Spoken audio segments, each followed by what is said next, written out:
I think nowadays talks about ethnicity and race have gotten strangely weird. It's like we traveled back in time to the 1960s. And I think because of this climate, sometimes writers are afraid to write outside of their own ethnicity. But I also think it's a necessary thing.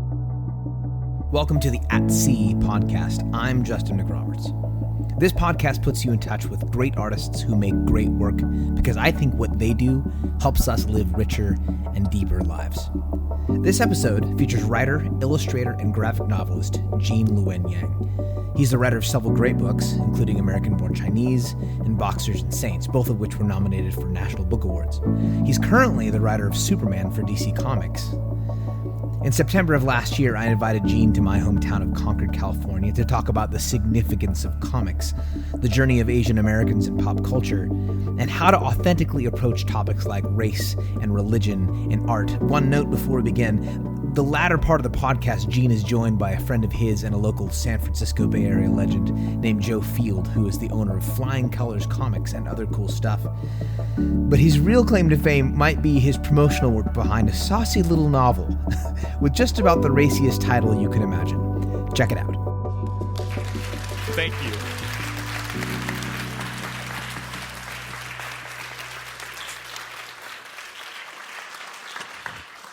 Are you still teaching at O'Dowd? I'm not. Yeah, I left my teaching position. How long were you there? I was there 17 years. 17 years. Yeah. Fantastic. 17 years as a high school teacher. I think that deserves some applause. Thank you.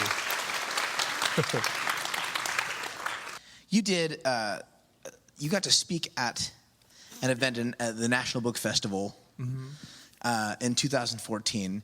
You gave a talk about diversity just this past year, in which you talked about, and I'm going to pull up the image here as soon as I can get my tech to work. Okay. About the character Black Panther. Yeah.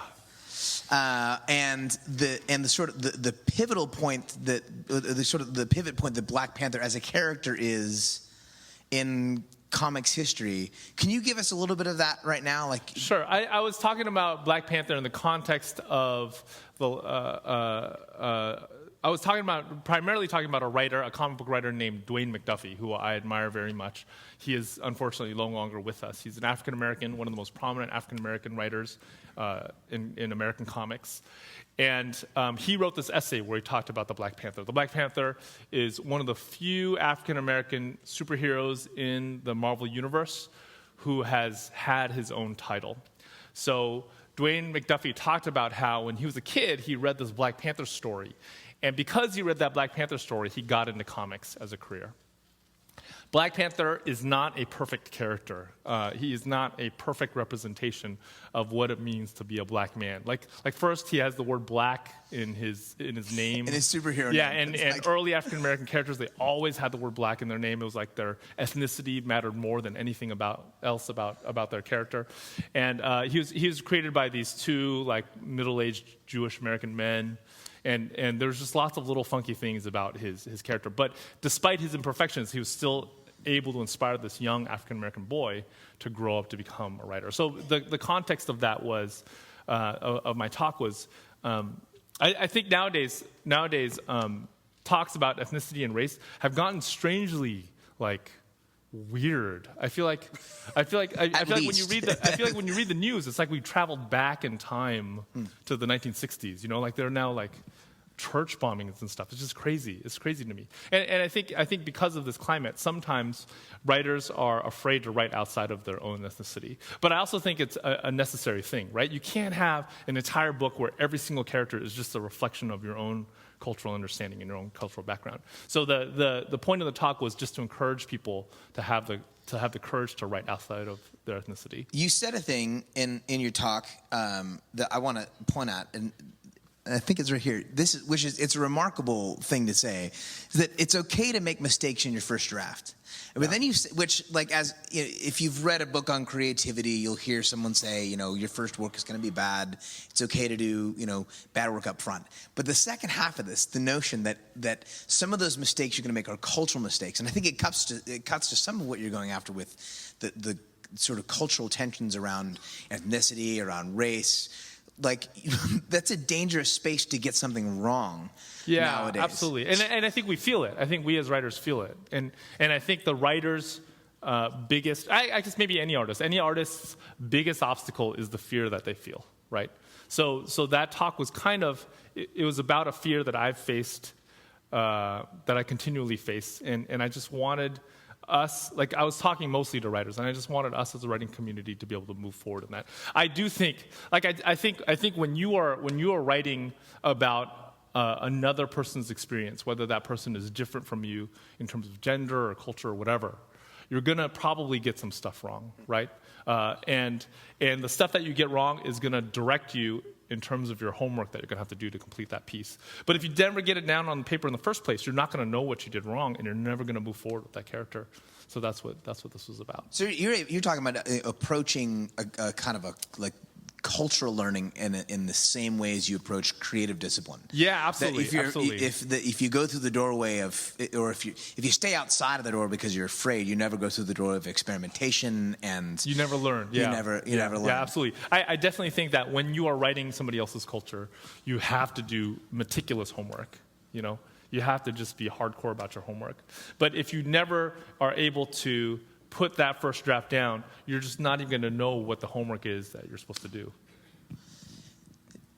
In your first major publication, American Born Chinese, we're talking about like fear and tension and the murky, strange waters of ethnicity and race. There's a character, and I told him this earlier. If you've not yet read American Born Chinese, it is truly one of the best books you'll ever read in your life, top to bottom. Just this phenomenal piece. I'm sitting on an airplane, and I'm laughing out loud, hysterically laughing out loud, tears. And as I do, I'm hiding the page that I'm on because I'm ashamed at what I'm laughing at, because it's this character right here whose name is Cousin Chin Ki. Yes. I'm even as I say the word aloud, I'm not supposed to find this funny. Like, this is, like, I'm uncomfortable. Like, the character kind of comes in, and he is every single stereotype of Asian person that, and I'm dying of laughter, and I feel like a horrible human being. That's kind of awesome. That's kind of what I was going for. Yeah, that's I'm glad you feel good about that. That's exactly what Cousin Chinky is. I took all of the stereotypes of Chinese and Chinese Americans and Asians and just stuck them into a single character. And it's sort of me exercising one of my demons. I think that's what it felt. What's that? Like. What do you mean by exercising one of your demons? Like it was. I did it. Well, I hope it doesn't spoil anything, but I did it so that I could behead this character at the very end. That's what it is. I really think, with Cousin Cheeky, a lot of people have asked me. A lot of readers have asked me, is it okay if I laugh? And what I think is it okay if I laugh? Like, there are three major reactions that I get to the Cousin Chinky character. For a lot of older Asian American readers, like readers who are in their 50s and 60s, will come up to me and they'll say they saw this character and it was so uncomfortable that they had to put the book down. And I feel like that's kind of what I was going for. That's cool. And then folks who are a little bit younger will come up and they'll say, I found Cousin Chinky funny, but I laughed with this knot in my stomach, and I felt just really uncomfortable about laughing. And I think that's kind of what I wanted to, because I think racism is kind of funny. I'll tell you about that in a second.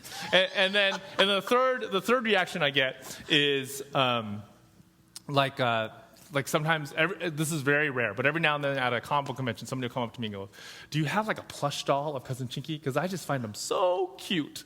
And then I think, oh my God, that is not what I was going for. That makes me feel that is a miss. Yes, that missed right there. Absolutely. You did not get what I was doing. About racism being funny, I think there are two ways in which racism is funny. I think racism can be funny because we find the racist ideas themselves so laughable that it makes us laugh. That's so ridiculous that it makes us laugh. Or racism can be funny because we think those racist ideas might be true. I think America. I think that's a fine line. And I think America struggles with that line. But that line is still there. You all know who Dave Chappelle is, right?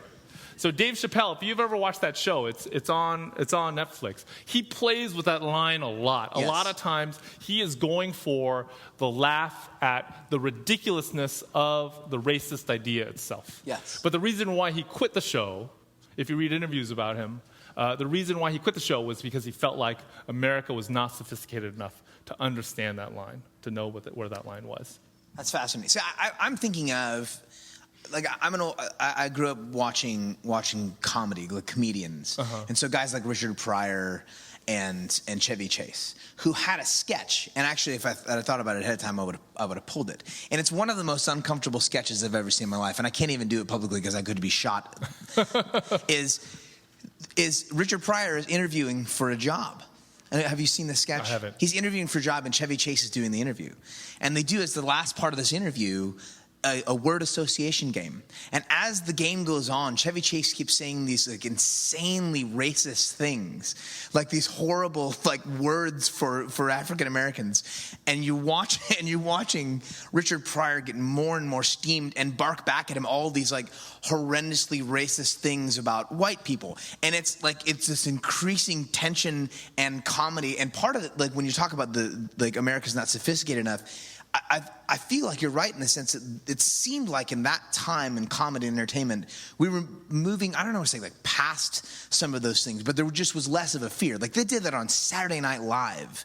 There was it was sort of like the beheading of a character. They were like lifting this demon up of the racial tension between white and black, and then putting it on a pedestal so that they could kill it. They could laugh about it and kill it. And something happened. Who knows how, but something in the last several years, like you couldn't run that skit on TV now. Yeah. It just changed. It just, you feel that tension, and are you going after that, like not just with Cousin Chin-Key? Is that a conscious effort often for you? Is that something you're chasing down, is trying to exercise that racial tension? I think I primarily write out of my own life. So a lot. I think that's where Cousin Chinky came from. I think Cousin Chinky comes out at a time in my life when I was actually ashamed of my ethnic identity, and I think when I thought of being Chinese, I thought of Cousin Chinky, and that's why I wanted to run as far away from my parents' culture as I could. You did a. There's a question there. Oh, over here. Yeah, go ahead.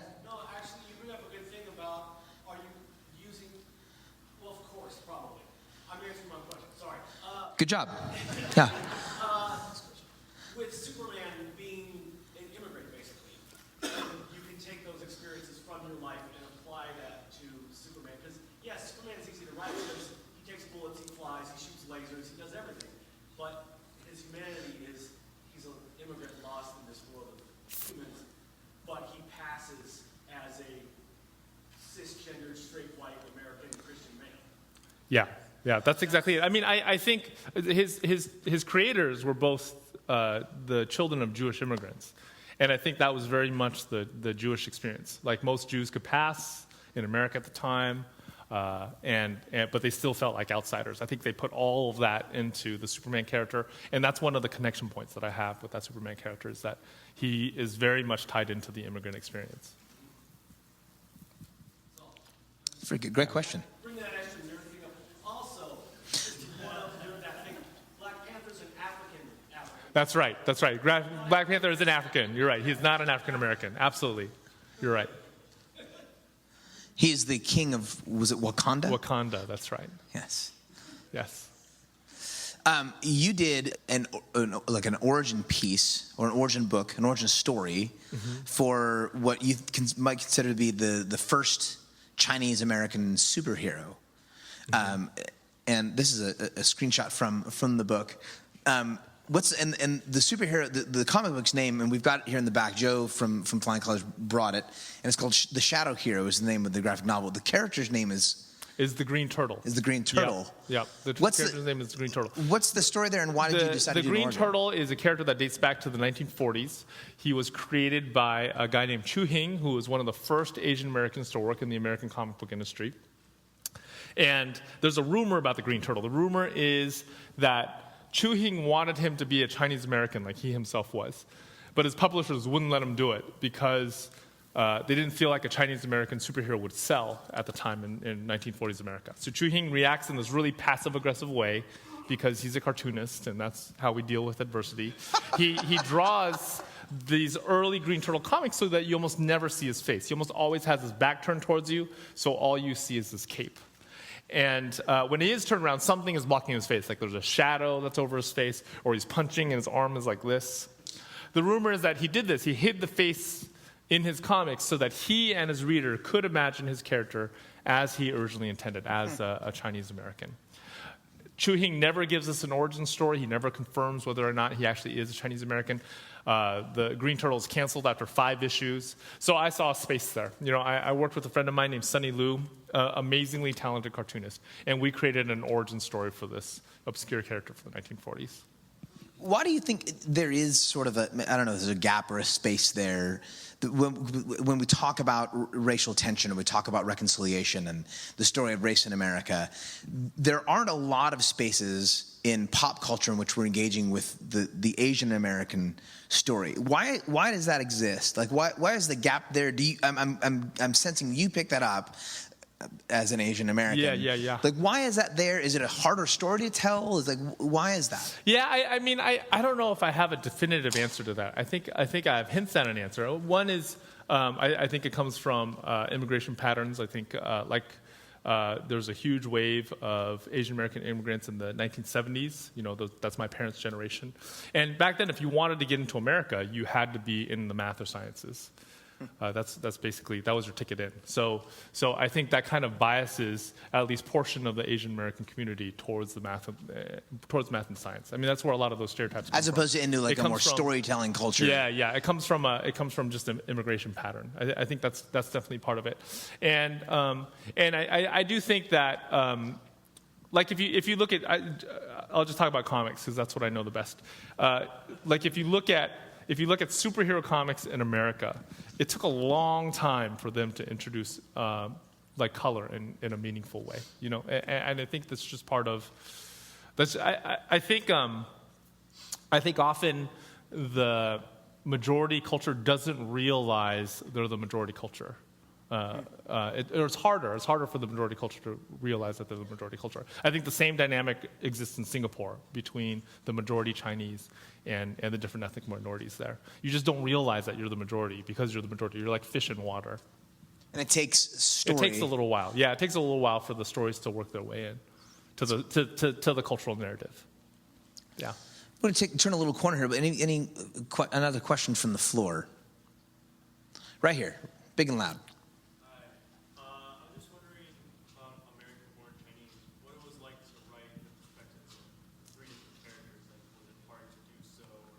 Oh, okay. So American Born Chinese has these 3 different storylines that intertwine.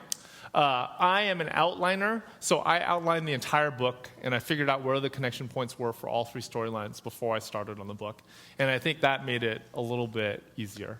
But really, I wanted that story to be about the Asian American experience. I came up with these 3 ideas, and I just couldn't decide which one I liked the best, and that's why. So you did all 3. I wove them together into a single book, yeah. There was another hand down here. Go ahead.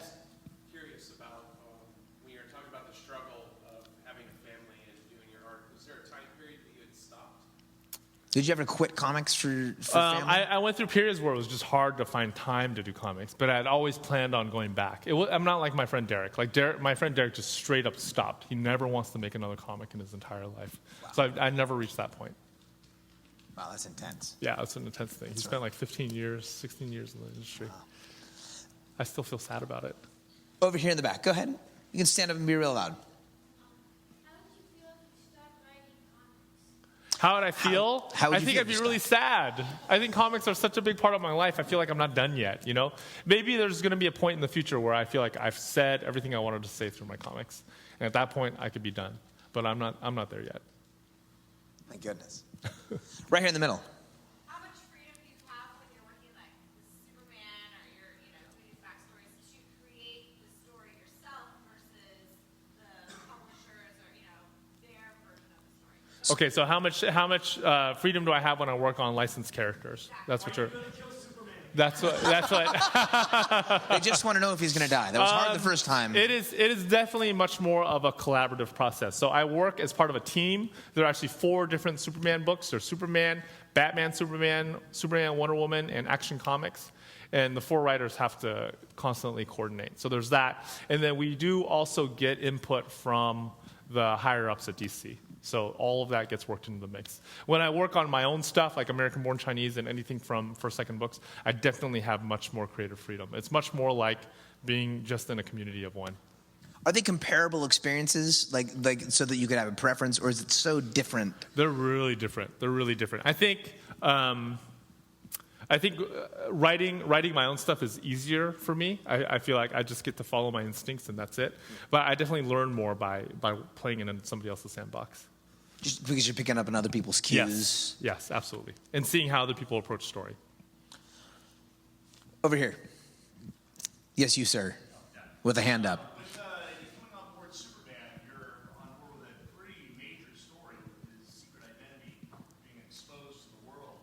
Was that your story? Was that kind of handed off to you? And how does it feel to be on board with such a big deal?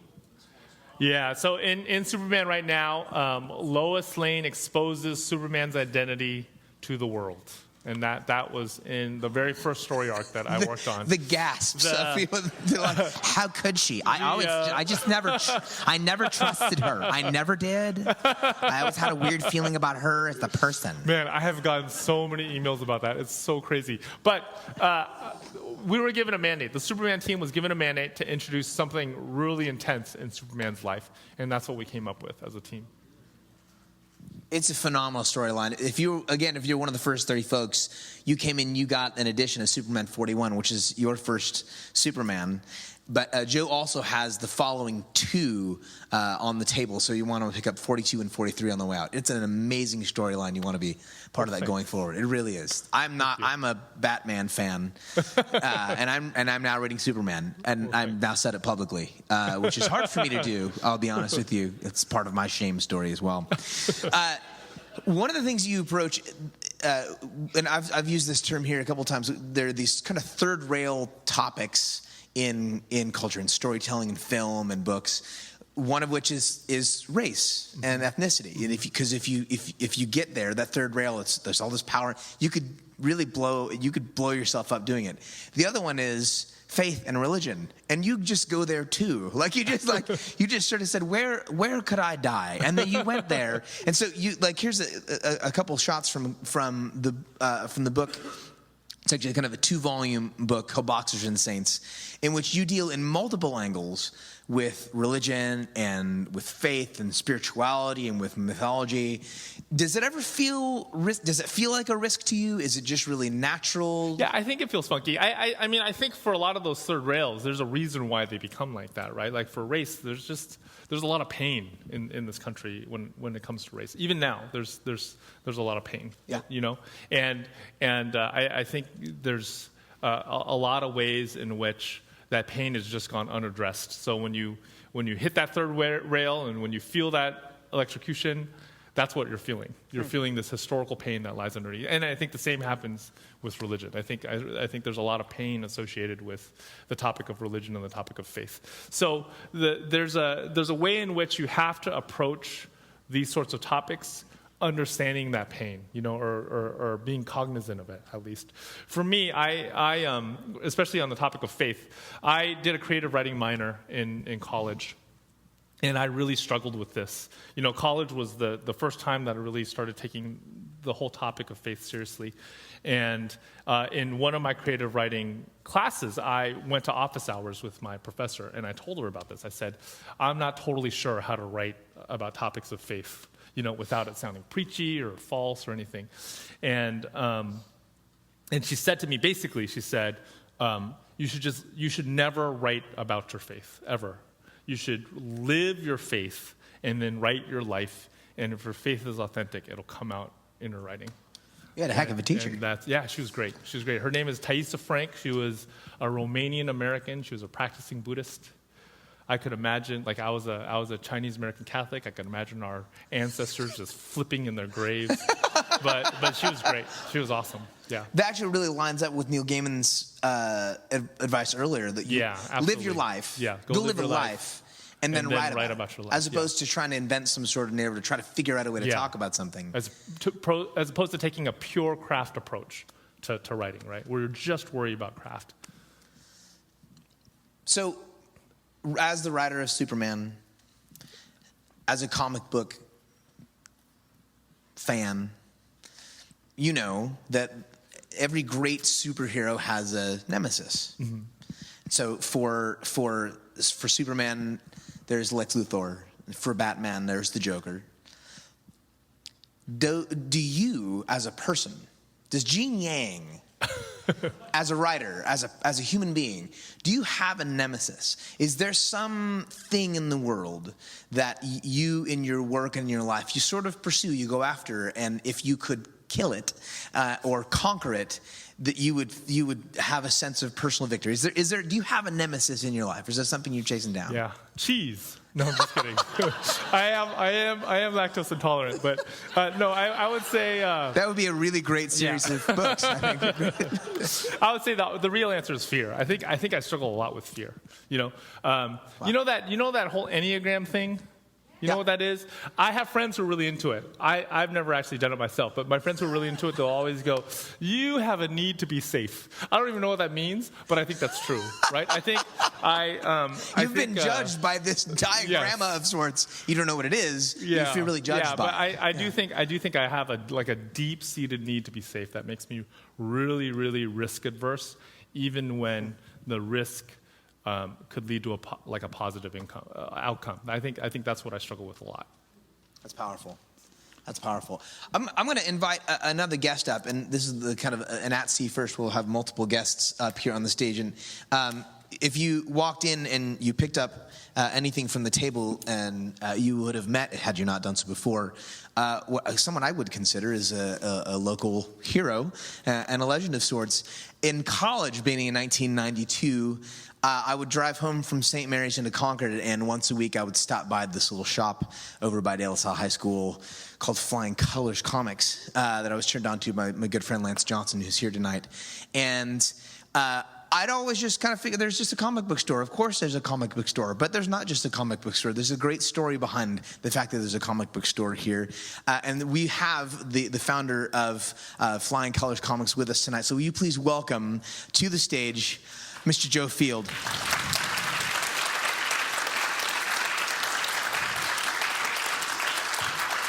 Thank you. Joe, as I was walking out and handing off Gene's microphone to him, he noticed this bow tie that I wear every time we do an At Sea event. It's a Spider-Man bow tie, and tonight's actually a little bit more appropriate than other nights. And Joe spotted it, as folks do. I'm like, hey, it's a really neat tie. I said, thanks. But then he went this other step, and he said, I know which issues those images are from. Like, he knew the issues from which the Spider-Man images. I'm really happy to have Joe with us. You started Flying Colors in 1988? We opened in October '88, so we're coming up on our 27th anniversary. My wife, who is here in the back, when we decided to get into the comic book business, I was in radio for 10 years before that, doing marketing and sales. Well, are you okay now? Okay. Yeah, I'm okay now.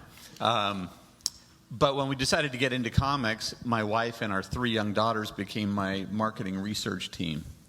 And I wanted to do something with my shop that was going to be different than the quintessential dark, dusty comic shop. I wanted a shop that was going to be open and inviting to everyone.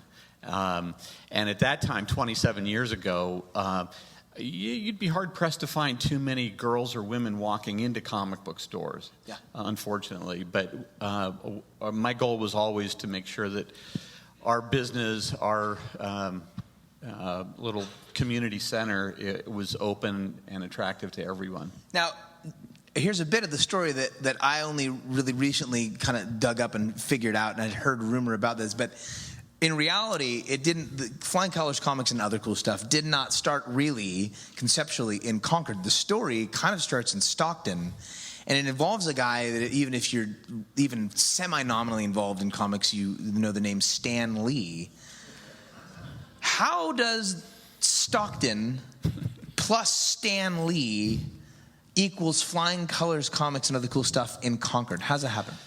I told you I was in radio, and I was really bored with my job. I sold advertising. I wrote, over the course of 10 years, I wrote probably 2,000 radio commercials. Maybe a dozen of them were any good. But I was bored in my job, and I was getting towards the end of it. I was feeling burnout, so I was looking for things to do. Marvel was coming up on its 25th anniversary in 1986. So in 1985, I got this bright idea to petition Marvel to change the continuity of the Fantastic Four comic, because in the original first issue of Fantastic Four in 1961, the opening caption says, "In Central City."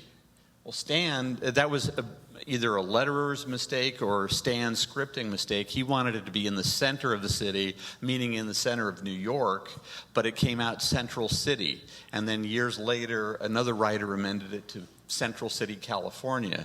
So I thought, okay, here it is, coming up on the 25th anniversary of Marvel Comics. Let's change Central City, California, which there isn't a Central City, California, to the most central city in California, Stockton, which is where I was living and working at the time, and see if Marvel Comics will get behind it. So I put together a petition, and we put it in the local comic shop, Al's Comic Shop in Stockton, and we had several hundred people sign this petition. Wow. And then I took it in front of the city council on TV. Some of this stuff you can see on YouTube, much to my chagrin. And I was dead serious about it. Here I am doing this thing that's so incredibly fun, trying to bring a lot of fun to a lot of people and show how great comics are and that they're for everybody. And I'm stone-faced in front of the city council when one of the city councilmen says, so does this mean the mayor gets to be the invisible woman? It was a difficult time to try to do anything comics related among the general public. But because I stood up in front of the city council, it hit the Associated Press newswire. And the next day, Stan Lee was called by a reporter for the Los Angeles Times. He was their chief features reporter, a really great guy named Charles Hillinger. And Hillinger wanted to do a story about this whole thing. So he called Stan, and Stan said something along the lines of, "Stockton, we've saved universes before. This is the least we can do for good old Stockton." He said that without talking to the editors or anyone who was working on the Fantastic Four book. They had a story already planned to jettison Central City, California, 10,000 years into the future and obliterate it from the Marvel Universe so they would be done with this little continuity error. And then I come along and I did this thing, and all of a sudden they had to change their plans. Well, just to be fair, I think there have also been plans to jettison Stockton. That have also come before the mayor. At that time there were far, yes. So we did this deal where Marvel decided to get behind the idea, and they agreed that in the 25th anniversary issue of Fantastic Four that it would become Stockton. And so Stockton is all over that. Stockton's in a few other issues since then. And when that proclamation was made, we did this big deal on the steps of City Hall in Stockton, and Stan flew up from L.A., and there was a costumed Spider-Man who was crawling around the stairs of City Hall taking pictures with kids, and every TV station and radio station in Northern California was there. And if anybody knows anything about Stan Lee, he loves a camera. And so this was like candy to a baby. And so he ate it up. It was great. And we had a good time. They put it in the comics. And then I had lunch with him that day when we did this big event in Stockton, and he said, kid, you did a really good job on this campaign. And I said, thank you. Stan, and I was in sales, so I knew what to do next. I had an opening for a pitch. And that was, well, Stan, if you ever need someone for a PR position, just give me a call. A few months later, I get a phone call. You're kidding me. And it's Stan Lee. And Stan says, remember when you said you wanted to be a PR guy for me? I said, yeah, well, this is crazy. He said, well, my wife's got a novel coming out, and her publisher isn't giving her a lot of attention, and I'd like to give her some attention. I'd like to hire you to be her publicist, and I will help you with this. So I became Stan Lee's outside man for a few months, helping his wife get interviews and reviews of this steamy little romance novel called The Pleasure Palace.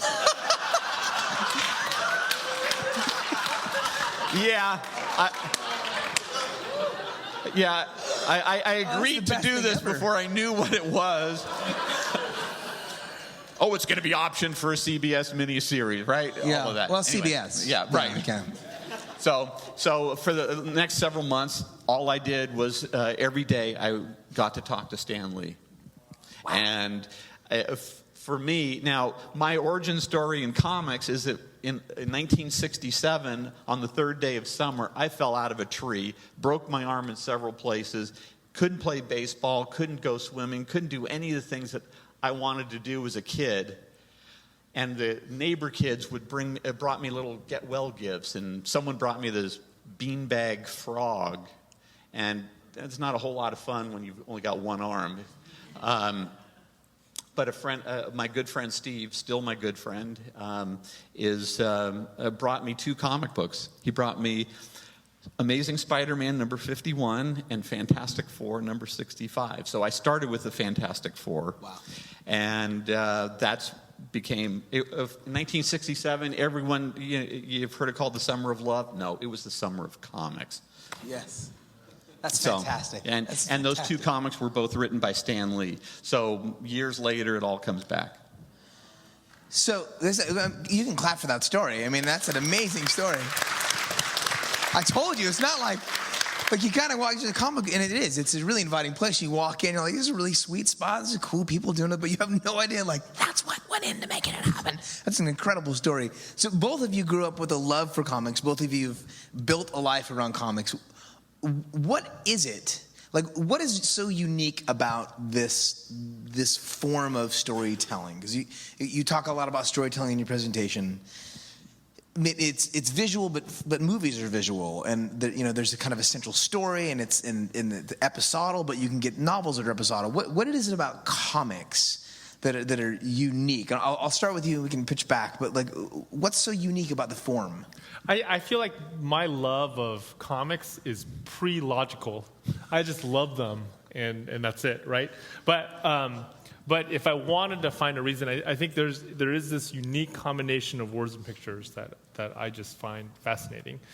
Pictures, these are pictures that don't move. They're pictures in their simplest form, but they can still evoke such deep emotion if they're done right, And I think trying to figure that out is a constant puzzle that I like diving into. It's the energy that comes from the collision of the image and the word. And the word, yes, absolutely. For you, what is it about comics that draws you and that you think people just can't get enough of? Well, for me, it's going to a place that I wouldn't go otherwise. Okay. For me, it's learning things that I wouldn't learn otherwise. And I cared about these characters from an early age. There was something that was really entrancing about getting lost in a different world. And I was a pretty voracious reader. I read a lot of other things, but when I found comics, it's like the world stopped because there was something extra there. I didn't really learn this until many, many years later, but if you think about it, and this is true, comics are the only form of entertainment that works both on the right brain and the left brain. They're both cognitive and interpretive. It takes something incredibly special for you as a reader of a comic to go from panel to panel. You're the one who's the director. You are the one who puts the voices into the characters' heads. You're the one who fills in the gaps between the panels. You're the one who reads it as whatever pace you want it to be. So you're in control of time. You're in control of space. You are this sort of master planner as you're reading someone else's words and looking at someone else's pictures. But it is a really powerful form of entertainment and education, and we're finding now that a lot of educators are really jumping into comics because of that, bridging the old way, the text way, and the new way, which is all visual. Right. So it's for me, although my tastes have changed and hopefully matured over all of these years that I've been into comics, there's still nothing for me like, going back and reading one of those old ones, and I get it. The ones that really mean something to me that I loved when I was a kid, I still get that feeling in the pit of my stomach that, wow, Peter Parker's a loser, but I love that guy, and I want him to get Gwen Stacy. I want him, right? I root for these people, and they were friends of mine on the page. I love that. That love for comics. Oh, we got a question right here. Yeah, well, I have a comment and a question. You were just talking about education. Yeah. The importance, the tie-in of comics with education. I read recently that kids who struggle with learning to read, comics appeal to them because of the all-cap lettering.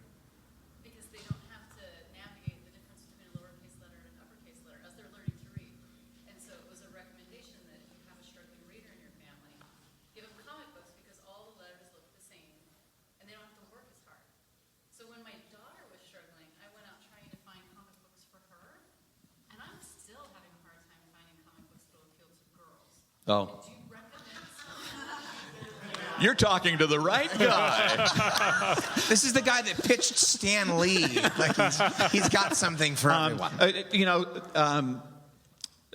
Gene knows this person I'm going to mention, but one of the best-selling cartoonists in the world right now is someone who does books that primarily appeal to younger girls, and her name is Raina Telgemeier. She has 3 different graphic novels out that are all hers. One is called Smile, about her getting braces. Another is called Sisters, and it's about her relationship with her sister. And another one is called Drama, and it's about high school drama, being in the drama club at school. So these are phenomenally popular books. There are literally millions of copies in print. So, but there are a lot of other things that that have appeal to girls as well. I always make the invitation: come in. Anyone on my staff can help you find something, or I can do it as well. But our goal is always to make happy readers. One of the things that we do, we work with schools. We've seen that once comics are introduced into the libraries and into classrooms, the reading scores start to take off. I did some work with a professor a number of years ago who wrote a book called Going Graphic: Comics in the Classroom, in which he was able to detail some of these schools in which the reading scores just shot up once comics were introduced. We have spent so many years trying to teach kids how to read one certain way, and that's not necessarily the way that excites them. And so when we give them high-level, high-interest material to read, that's what keeps them coming back. And that's nurturing readers is that's my mission. It's something that means a lot to me when people come back and say, I really like that last thing you recommended to me. And it doesn't matter whether they're 5 years old or 95 years old. When I'm able to give somebody some entertainment that they want to come back to, I get fed by it. You've had a bit to say about the role of comics in education, and you tell stories about being a substitute teacher and kind of having to figure out a way to engage in students and using comics. Can you give us a little highlight about that? Sure. I have another recommendation for you, though. Go. Is that all right? Yeah. There's a book called El Defo by a cartoonist named C.C. Bell. It's the very first graphic novel to have earned a Newbery honor. Amazing book. And there's a series called Baby Mouse as well. Those are both. The El Defo actually has. I think it appeals to both genders, and Baby Mouse appeals to both genders too, but it's pink. And the author and artist say that they make it pink because they specifically want to tell girls, this is for you. So about my experiences using comics in the classroom. Several years ago, I was asked to sub for an Algebra 2 class. One of my colleagues in the math department had gone on long-term leave. But at the same time, I was working as the school's educational technologist, which is just a fancy way of saying I was helping other teachers use computers in their classroom. What this meant for this Algebra 2 class was every 2 or 3 weeks, I would have to miss 2 or 3 classes. And that's terrible. Like, it's terrible enough to have a sub. But to have a sub for a sub is the worst. So to kind of make up for it, I would videotape myself doing lectures, and I'd give them to my sub to play, and this ended up being a complete disaster. I'd have students coming up to me and saying, Mr. Yang, we thought you were boring in person, but on video, oh my God. So as a desperate second attempt, I illustrated these lessons as comics. And I did it really fast, no penciling, just straight inks. Every lesson would come out to 4 to 6 pages. I'd Xerox them, give them to my sub. My sub would hand them out to my students. And much to my surprise, they actually loved this. I had thought up until this point that kids liked looking at screens. So I would have bet, if I had a bet on video versus comics, I totally would have bet video. But that ended up not being in the case. And a lot of the reason why they were into the comics was because, Joe brought this up already. Like with the comic, they could read it as quickly or as slowly as they wanted, and that wasn't true of the video. And the comic also conveyed concepts visually, unlike their textbook. So it was kind of this happy medium between the best of the screen and the best of their textbook. That's powerful. Any other questions from the floor? Over here, we got 2, right here in front.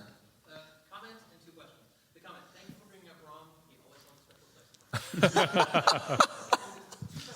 media to both of you. How do you feel about webcomics, their potentials, limitations, and how do you feel about the current proliferation of comics in movies and TV? Do you see that as promising or the threat that people will eventually bring down? Go ahead. Oh, you want? Okay. I think webcomics are great. I'm a print guy, so I love holding a book in my hand when I read. But I also understand the thing about webcomics, especially for a cartoonist, is it's a way to find an audience and get your stuff out there without having to go through all of the expenses of printing and distribution. So there's that. And there's a ton of really fun stuff that's available on the web. As far as it goes with the movies, proliferation is kind of a hard word because it kind of says that there's too many. And at this point, it almost there's going to be more soon. So I don't want this to be the proliferation right now. I want it to continue the way it's going. Anytime a publisher or the rights holder of a superhero character or a comics-related character wants to put a $200 million commercial on the screen for the stuff that I sell, I'm a happy guy. That's fantastic. I think Joe said it all. Okay, good. Do you like when you see these movies like this image? Like I can't breathe if I look at it because I'm so excited about the film. Like, it's very exciting for me. Superman's gonna win. You know that, right? I don't believe that at all. I think that might not be true. I've seen the previews. But like you do, the way I think about it, it's sort of the way like maybe a hip hop artist might listen to Iggy Azalea and hear like she's selling lots and lots of copies, but like she's sort of watering down the genre. Like, is there a sense of like that's neat, but it's not as true to the story? I mean, is there like a kind of a difference? Is it just kind of a different animal? I just don't think that in that analogy there's any purism to it, because the hip hop artists are stealing from previous generations of music. True story. You know, they're putting ELO and Phil Collins into their stuff, Yeah. and the new people who are listening to the hip hop think, wow, this is the coolest new thing ever, and it's actually Phil Collins. It's borrowed from 30 years ago. Yeah, right. Yes. Did you know you're listening to Phil Collins? I didn't love Phil Collins, apparently.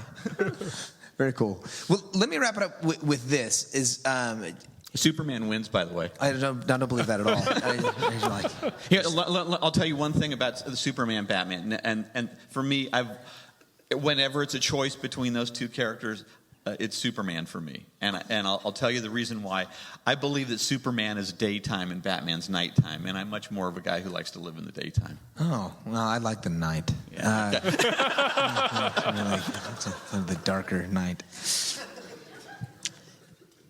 Whether it's Superman or it's Batman or it's American-born Chinese, and we'll wrap it up on this question. For both of you, what is it that makes a great comic? What makes a great comic story? What makes a great comic writer? What is greatness in the world of comics? Sitting right next to you. I would agree with that. It's sitting right next to you.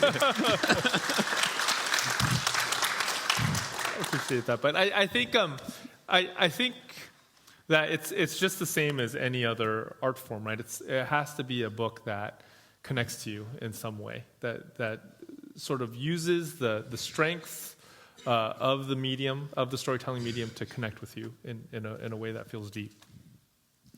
Yeah, I think the comics as a form of communication and entertainment need to move. They need to move the reader to someplace different. And that's what makes a good comic for me. If I feel like I've gone through a comic and there might be battle scene or little expository, behind the scenes characters, I want to feel like I've gone someplace and been moved by what's happened. And if I haven't, I feel like it's sort of an unsatisfying experience. Mm-hmm. So I look for the ones that will move me ahead. And a lot of this, the quotes that you were putting into your presentation, that's some of the stuff that I look for, is just things that are going to push us forward. Fantastic. You guys help me in thanking Luen Yang and Joe Field for their time tonight.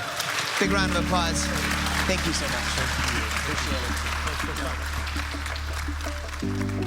And of course, thank you for listening to this episode of the At Sea podcast. You can find us online by visiting atseaevents.com.